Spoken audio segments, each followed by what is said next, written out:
आज है 9 जून 2023 दिन शुक्रवार। Welcome back to clean news MP. चलिए देखते हैं मध्य प्रदेश की 25 फटाफट बड़ी खबरों को।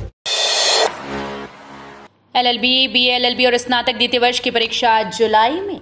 स्नातक प्रथम वर्ष की स्थगित हुई परीक्षा का नया शेड्यूल जारी हो गया है। अब देवी अहिल्या विश्वविद्यालय विभिन्न पाठ्यक्रम की आगामी परीक्षा को लेकर तैयारियों में जुट गया है। इसमें बीएलएलबी, एलएलबी और स्नातक द्वितीय वर्ष शामिल हैं। इनकी परीक्षाएं जुलाई के पहले सप्ताह में होंगी, क्योंकि स्थगित हुए पेपर जून के अंतिम सप्ताह में होंगे। ऐसे में विश्वविद्यालय को सारी परीक्षाएं करना थोड़ा मुश्किल होगा। कॉलेजेस ने भी परीक्षाएं जुलाई में रखने पर जोर दिया है। उधर विश्वविद्यालय ने अगले सप्ताह तक परीक्षा का टाइम टेबल अपलोड करने की बात कही। पेड़ बचाने रहवासियों ने की मार्मिक अपील, मुख्यमंत्री ने सुना। बाग सेवनिया क्षेत्र में 20 वर्ष पुराने 2 पीपल के पेड़ों को बचाने रहवासियों की मुहिम आखिरकार रंग लाई। अब बिना पेड़ों को काटे यहां सड़क बनेगी। जरूरत पड़ी तो मार्ग को डाइवर्ट कर दिया जाएगा, लेकिन पेड़ नहीं काटे जाएंगे। दरअसल बाग सेवनिया में स्थित विश्वकर्मा मंदिर के पीछे सड़क बन रही है।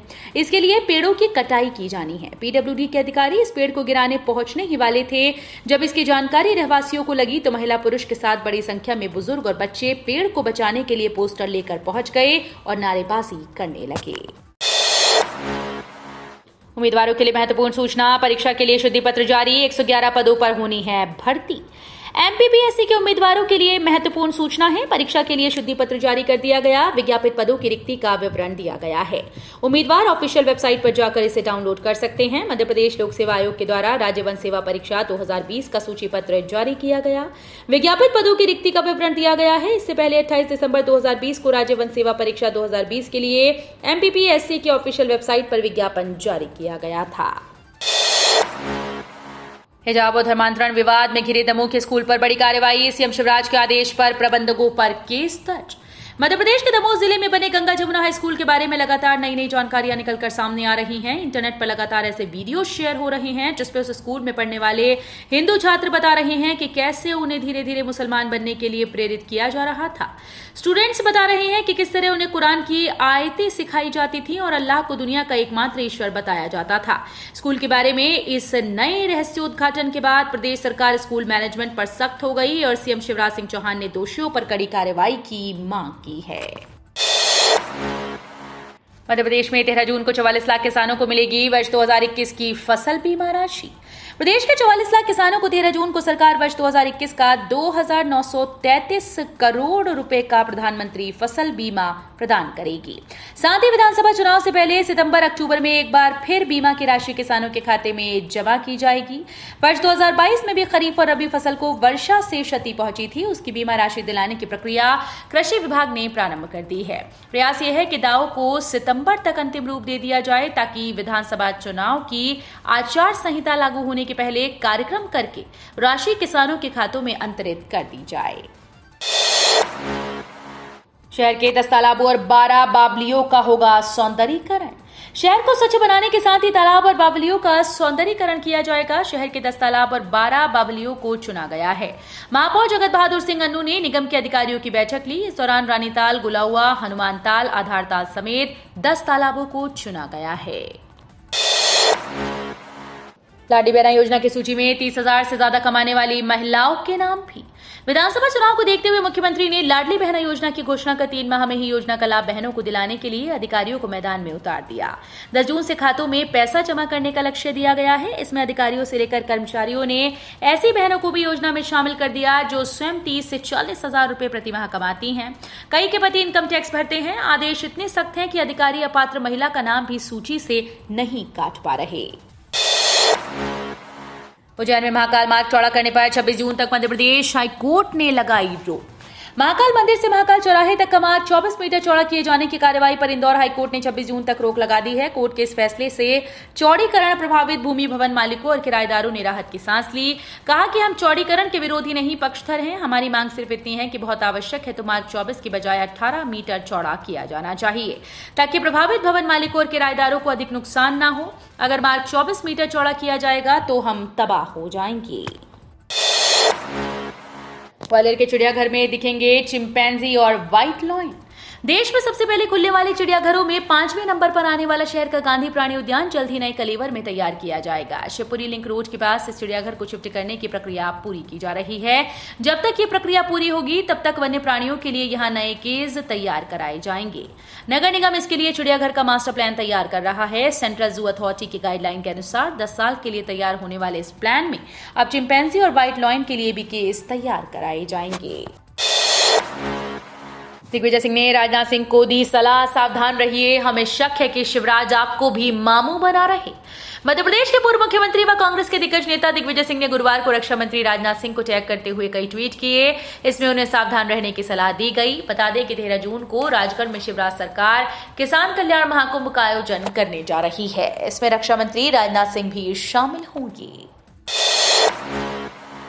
राजनीतिक दलों को इन जरूरी मुद्दों पर परखेगी जनता, चलेगा जन जागरण अभियान, नेताओं से सीधे पूछेंगे सवाल। इंदौर शहर को एक व्यवस्थित विकास की आवश्यकता है जो आने वाले समय में तेजी से बढ़ते शहर के लिए एक नींव का काम करे। इस विकास में नवीन तालाबों और शहरी वनों की स्थापना, कई नए खेल स्टेडियम का निर्माण, नवीन शहरी प्राथमिक स्वास्थ्य केंद्रों की स्थापना, छोटे व्यापारियों के प्रोत्साहन और समस्या निवारण के लिए एक नीति निर्माण और सरकारी विद्यालयों का संपूर्ण विकास सम्मिलित है। इन्हीं विषयों के आधार पर राजनीतिक दलों को भी परखा जाना चाहिए। बोरवेल में फंसी सृष्टि को 52 घंटे बाद रोबोटिक टीम ने निकाला, मौत हुई। सीहोर के बड़े मुकाबले में खुले बोरवेल में गिरी बच्ची सृष्टि को बचाने के लिए बचाव अभियान बीते मंगलवार से जारी था। गुरुवार शाम करीब 5:15 बजे बच्ची को बाहर निकाल लिया गया। उसे घटनास्थल से सीधे अस्पताल ले जाया गया जहां उसकी मौत की पुष्टि कर दी गई। रेस्क्यू टीम ने उसे रोबोटिक टेक्निक से बाहर खींचा। बच्ची कोई रिस्पॉन्स नहीं कर रही थी। उसे एम्बुलेंस से सीधे जिला अस्पताल ले जाया गया जहां डॉक्टर्स ने उसे मृत घोषित कर दिया। करोल में पंडित प्रदीप मिश्रा की कथा 10 जून से श्रद्धालुओं के लिए 50,000 वर्ग फीट में लगेंगे 3 वाटरप्रूफ डोम। भारतीय जनता पार्टी के संस्थापक सदस्य स्वर्गीय कैलाश सारंग व उनकी धर्मपत्नी स्वर्गीय प्रसून सारंग की पुण्य स्मृति में राजधानी में पहली बार सीहोर कुबेश्वर धाम के पंडित प्रदीप मिश्रा 10 से 14 जून तक शिव महापुराण कथा सुनाएंगे। आयोजन की तैयारियां जोरों पर हैं। दोपहर 2 से शाम 5 बजे तक करोल के एक शॉपिंग मॉल के पीछे 55 एकड़ जगह में कथा का आयोजन होगा। भारत में अगले 5 साल के भीतर 200 से ज्यादा हवाई अड्डे होंगे। केंद्रीय नागरिक उड्डयन मंत्री ज्योतिरादित्य सिंधिया ने कहा कि भारत में अगले 5 साल में 200 से ज्यादा हवाई अड्डे, हेलीपोर्ट, वाटर एयरोड्रोम होंगे। उन्होंने कहा कि सिर्फ 9 साल में देश में हवाई अड्डों की संख्या दुगनी होकर 74 से 148 हो गई। ज्योतिरादित्य सिंधिया ने एक प्रेस कॉन्फ्रेंस में कहा कि दिल्ली, मुंबई, चेन्नई, कोलकाता, हैदराबाद, बेंगलुरु एयरपोर्ट की क्षमता करीब 22 करोड़ है। उन्होंने कहा कि नवी मुंबई और जेवर एयरपोर्ट को जोड़कर इसे अगले 8 साल में 41.5 करोड़ पर ले जाएंगे। एमपी में 20 जून के बाद होगी मॉनसून की एंट्री। मॉनसून की केरल में एंट्री हो गई है। मध्य प्रदेश में ये 20 जून के बाद प्रवेश करेगा। एमपी में अमूमन 15 जून तक मॉनसून आ सकता है, लेकिन इस बार लेट हो जाएगा। हालांकि मौसम वैज्ञानिकों ने अच्छी बारिश का अनुमान जताया। इससे पहले प्रदेश में गुरुवार को बेमौसम बारिश का दौर जारी रहा। सीहोर में दोपहर बाद तेज हवाओं के साथ बारिश होने लगी। तीर्थयात्रियों को मिलेगी इलेक्ट्रिक वाहन की सुविधा। बाबा केदार के दर्शन को आने वाले श्रद्धालुओं को जल्द केदारनाथ में इलेक्ट्रिक वाहन की सुविधा मिलेगी। दूसरे चरण के पुनर्निर्माण कार्य पूरे होते ही धाम में वाहन का ट्रायल किया जाएगा। वाहन बेस कैंप से GMVN स्वर्गा रोहिणी तक संचालित होंगे। पर्यावरण संरक्षण के साथ बुजुर्ग, बच्चों, महिला और दिव्यांग श्रद्धालुओं के मंदिर तक सुलभ पहुंच के लिए केदारनाथ में इलेक्ट्रिक वाहन संचालित करने की योजना बनाई गई है। एनपीएस पर भी जल्द मिलेगा गारंटी रिटर्न। न्यूनतम सुनिश्चित रिटर्न योजना पेश करने की तैयारी में PFRDA।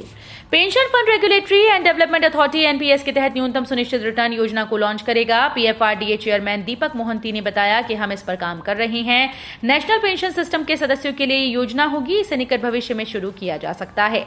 हालांकि इस वजह से इसके सदस्यों के लिए लागत भी बढ़ जाएगी। न्यूनतम रिटर्न वाली गारंटी जोड़ने से अगर लागत बढ़ती है तो इसका कुछ विपरीत असर दिख सकता है। जीएसटी एमनेस्टी स्कीम 30 जून तक करें रिटर्न फाइल। ऐसे जीएसटी करदाता जिनके रिटर्न समय पर और सही रूप से फाइल नहीं हो पाए उनके लिए विशेष एमनेस्टी स्कीम लागू की गई है। ये स्कीम 30 जून 2023 तक प्रभावी रहेगी। सरकार के द्वारा जीएसटी में पंजीकृत विभिन्न व्यापारियों को राहत देने के लिए हाल ही में जीएसटी एमनेस्टी स्कीम 2023 लाई गई। इस स्कीम के अंतर्गत कई प्रकार से व्यापारियों को राहत देने का काम किया गया। 3 दलहनों की सरकारी खरीद के लिए अब कोई सीमा नहीं, उत्पादन बढ़ाने की कवायद। केंद्र की कमेटी ने 3 दलहनों की सरकारी खरीद पर लागू अधिकतम मात्रा की सीमा हटाने का निर्णय लिया। तुअर, उड़द और मसूर की खरीद पर अब कोई सीमा लागू नहीं होगी।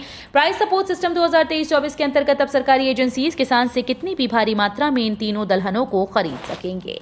सरकार ने दलहन का घरेलू उत्पादन बढ़ाने और किसानों को प्रोत्साहित करने के लिए ये निर्णय लिया है।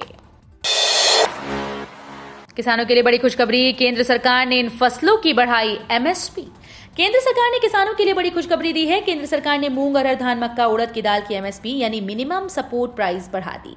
इस ऐलान के बाद किसान अपनी फसल बढ़ी हुई कीमतों पर बेच सकेंगे। मूंग दाल की एमएसपी सबसे ज्यादा बढ़ाई गई। धान, मक्का, उड़द, अरहर, मूंगफली जैसी फसलों की कीमत में भी अच्छी बढ़ोतरी हो गई है। 15 जून के बाद एकांतवास पर रहेंगे बागेश्वर धाम के पीठाधीश्वर धीरेन्द्र शास्त्री।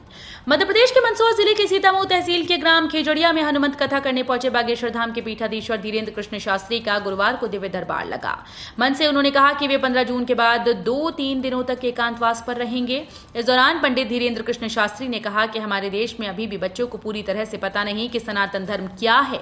हाल ही में I the Kerala story film में एक सवाल पूछा गया था कि सनातन धर्म क्या है। अब इसका जवाब देने के लिए ही हम एक पुस्तक लिख रहे हैं। यूपी छोड़ेंगी प्रियंका तो क्या होगा रूल, एमपी से करेंगी अभियान की शुरुआत। हिमाचल प्रदेश और कर्नाटक के विधानसभा चुनाव में जीत हासिल करने के बाद कांग्रेस अब बड़े मिशन में जुट गई है। इसकी शुरुआत इसी साल के आखिर तक होने वाले मध्य प्रदेश, राजस्थान और छत्तीसगढ़ के चुनाव से होगी। इसके बाद लोकसभा चुनाव के लिए जुटने का प्लान है, लेकिन इसमें बड़ा बदलाव ये होगा कि प्रियंका गांधी देश भर में अहम भूमिका में दिखेंगी। अब तक यूपी के प्रभारी महासचिव के तौर पर काम करने वाली प्रियंका गांधी ने हिमाचल और कर्नाटक में खूब प्रचार किया था। दोनों राज्यों में मिली जीत का क्रेडिट भी पार्टी राहुल गांधी के साथ ही उनको भी दे रही है।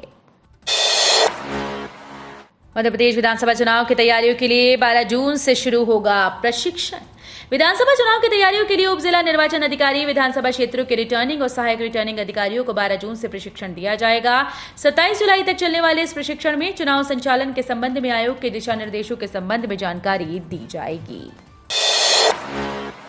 मध्य प्रदेश ने पोल वॉल्ट से खोला खाता। केरल की उड़न परी मेघा ने जीती फर्राटा दौड़। एथलेटिक्स प्रतियोगिता में पश्चिम बंगाल की नुपुर पांडे ने ट्रिपल जंप में स्वर्ण पदक प्राप्त किया। पोल वॉल्ट मध्य प्रदेश का दबदबा रहा। बालिका वर्ग में निकिता ने स्वर्ण व भव्या शर्मा ने रजत पदक जीता। 100 मीटर बालिका वर्ग में केरल की उड़न परी मेघा ने 12 सेकंड समय निकालकर स्वर्ण पदक प्राप्त किया। दिल्ली की ऋतु ने 12.5 सेकंड समय निकालकर रजत पदक प्राप्त किया। बालक वर्ग में महाराष्ट्र के हर्ष रावत ने 10.5 सेकंड समय निकालकर स्वर्ण पदक प्राप्त किया और दिल्ली के अजीत ने 11.4 सेकंड के साथ रजत पदक प्राप्त किया। शर्मा से हो रहा था रक्तस्राव। बीएमएचआरसी के चिकित्सकों ने बिना बच्चेदानी निकाले किया सफल उपचार। भोपाल मेमोरियल अस्पताल और अनुसंधान केंद्र के डॉक्टर्स ने लंबे समय से रक्तस्राव की समस्या से जूझ रही महिला के बच्चेदानी निकाले बगैर सफलतापूर्वक इलाज कर दिया। महिला पूरी तरह से स्वस्थ है और उसे अस्पताल से छुट्टी भी दे दी गई। रेडियोलॉजी विभाग के assistant professor doctor Radheshyam Meena ने बताया कि 26 वर्षीय एक महिला के करीब 4 महीने पहले गर्भाशय की सफाई की गई थी। इसके बाद से उसे लगातार रक्तस्राव हो रहा था और उनका हीमोग्लोबिन का स्तर भी काफी कम हो गया था। आराम न मिलने पर डॉक्टर ने उन्हें बीएमएचआरसी जाने की सलाह दी। तो ये थी आज की 25 फटाफट बड़ी खबरें। अगर आपको न्यूज पसंद आई हो तो वीडियो को लाइक और शेयर जरूर करें। धन्यवाद।